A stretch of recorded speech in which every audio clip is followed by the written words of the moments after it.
আসসালামু আলাইকুম ওরহমতুল্লাহি ওবরাকাতুহ। প্রিয় দর্শক, আজ আমরা এমন একটি দিনের কথা বলবো যে দিনটির জন্য কোটি কোটি মুসলিম অপেক্ষা করেন।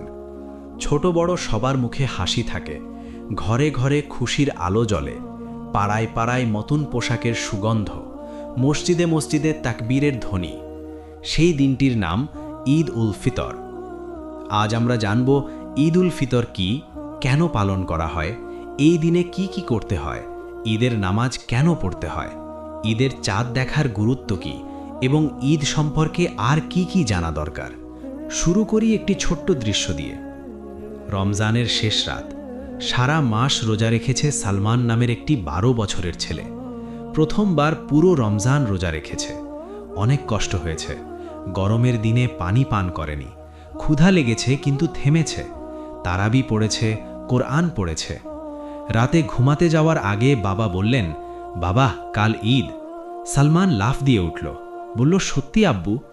বাবা হাসলেন, বললেন, হ্যাঁ, চাঁদ দেখা গেছে। কাল ঈদের নামাজ পড়তে যাব, নতুন পোশাক পরব, সেমাই খাব।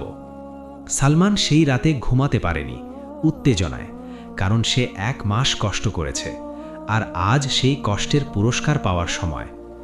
এই অনুভূতিটাই ঈদ। ঈদ উল ফিতর কি? ঈদ উল ফিতর একটি আরবি শব্দ।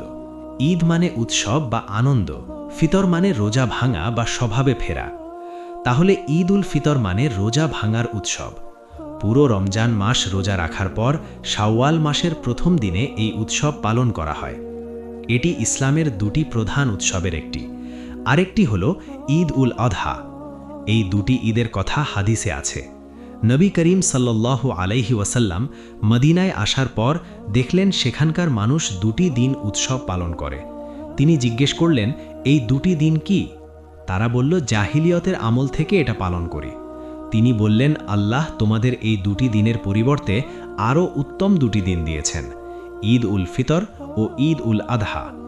এই হাদিস আবু দাউদ হাদিস নম্বর 1134 এবং নাসাঈ হাদিস নম্বর 1556-তে আছে। কেন এই উৎসব পালন করেন মুসলিমরা? এই প্রশ্নের উত্তর বুঝতে হলে রমজানকে বুঝতে হবে। রমজান মাস হল সাধনার মাস। 1 মাস ধরে মুসলিমরা ভোর থেকে সূর্যাস্ত পর্যন্ত পানাহার থেকে বিরত থাকেন। শুধু পেট নয়, চোখ, কান, মুখ, মন সব সংযত রাখেন। বেশি বেশি ইবাদত করেন, কোরআন পড়েন, তারাবি পড়েন, দান করেন। এই 1 মাসের কঠোর সাধনা শেষে আল্লাহ তার বান্দাদের পুরস্কার দেন, আর সেই পুরস্কারের দিন হল ঈদ।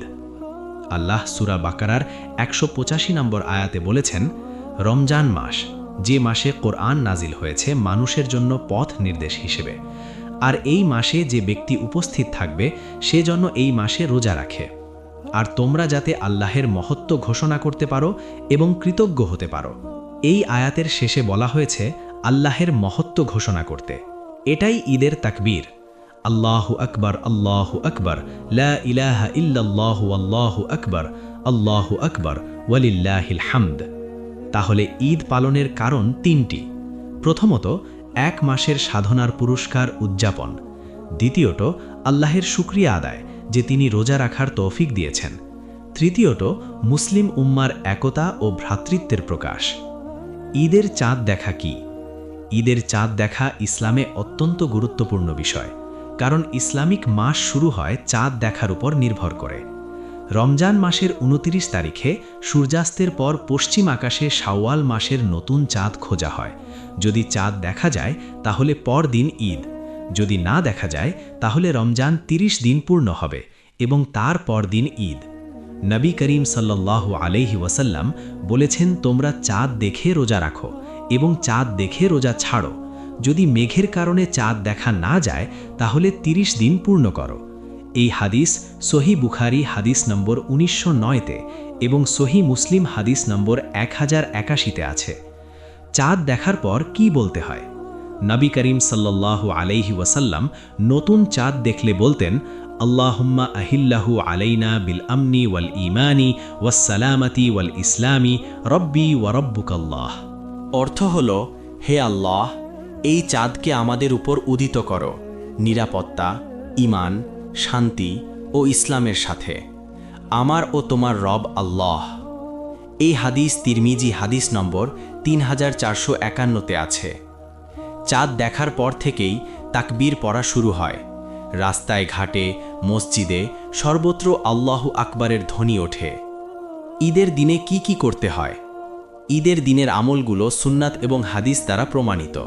একে একে বলছি। প্রথম কাজ হলো গোসল করা। ঈদের নামাজে যাওয়ার আগে গোসল করা সুন্নাত। নবী করিম সাল্লাল্লাহু আলাইহি ওয়াসাল্লাম ঈদের দিন গোসল করতেন। এই কথা মুয়াত্তা মালিক হাদিস নম্বর 1-এ আছে। ইবনে আব্বাস রাদিয়াল্লাহু আনহু বলেছেন, নবী সাল্লাল্লাহু আলাইহি ওয়াসাল্লাম ঈদ উল ফিতর ও ঈদ উল আজহায় গোসল করতেন। ইবনে মাজা হাদিস নম্বর 1315-তে। দ্বিতীয় কাজ হল সুন্দর পোশাক পরা। ঈদের দিন সুন্দর পোশাক পরা সুন্নাত। নতুন হলে ভালো, তবে পরিষ্কার পোশাকও যথেষ্ট।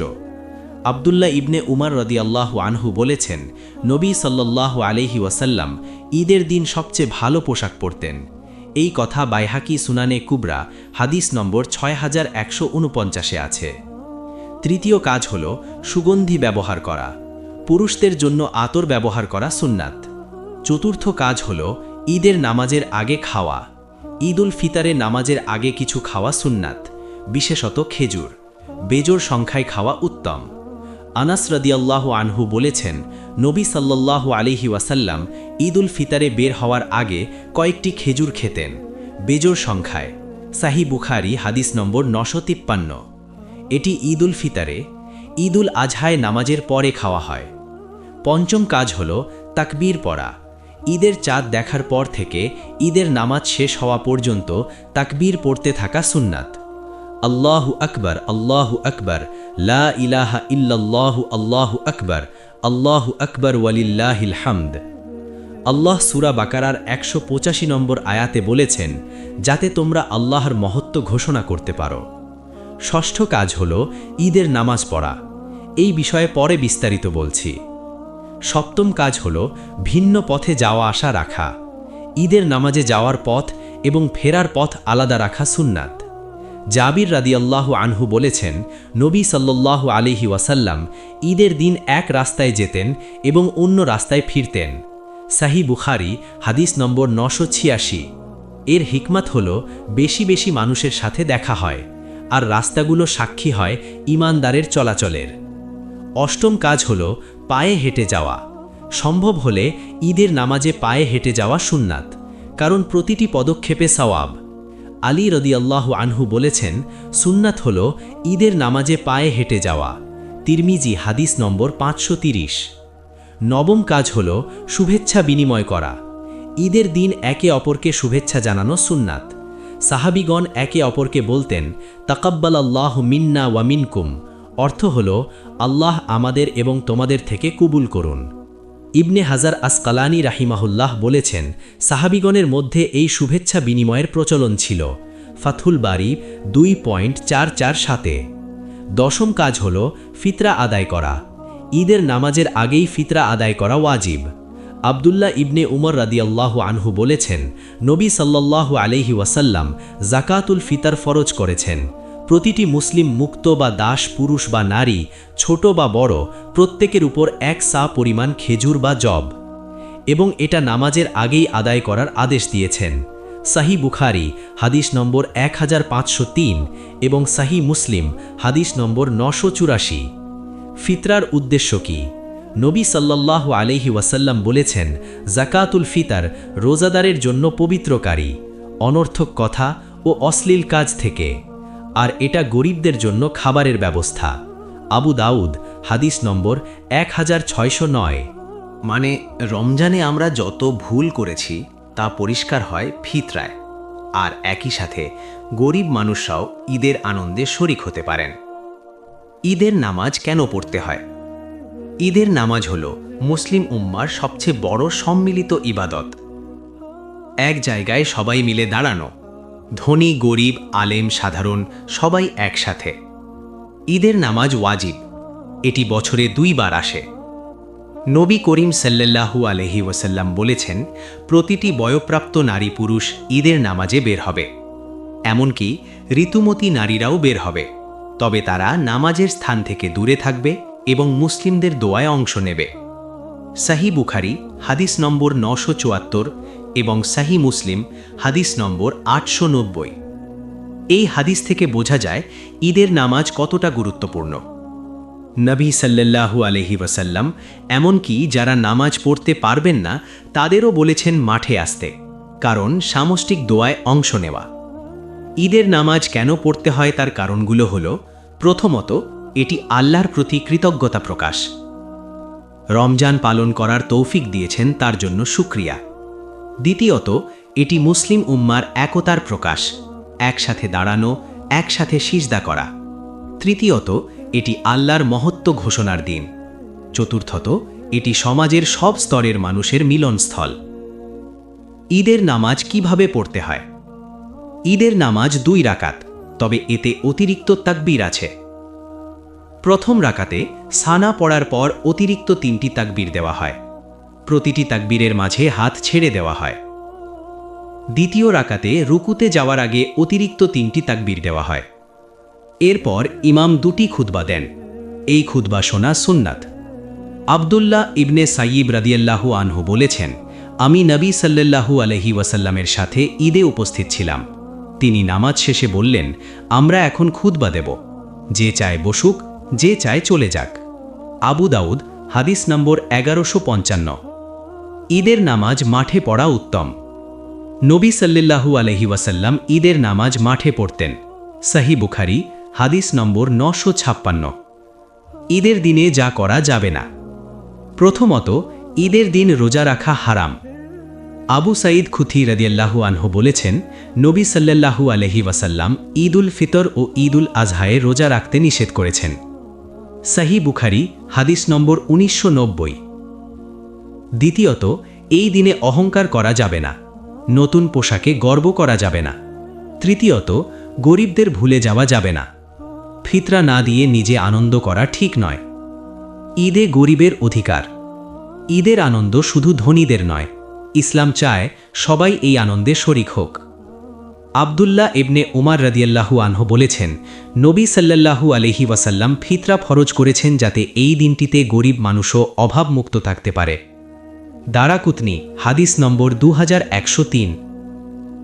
এই কারণেই ঈদের নামাজের আগে ফিতরা দেওয়া জরুরি, যাতে নামাজের আগেই গরিব মানুষের হাতে কিছু পৌঁছায় এবং তারাও ঈদের বাজার করতে পারে।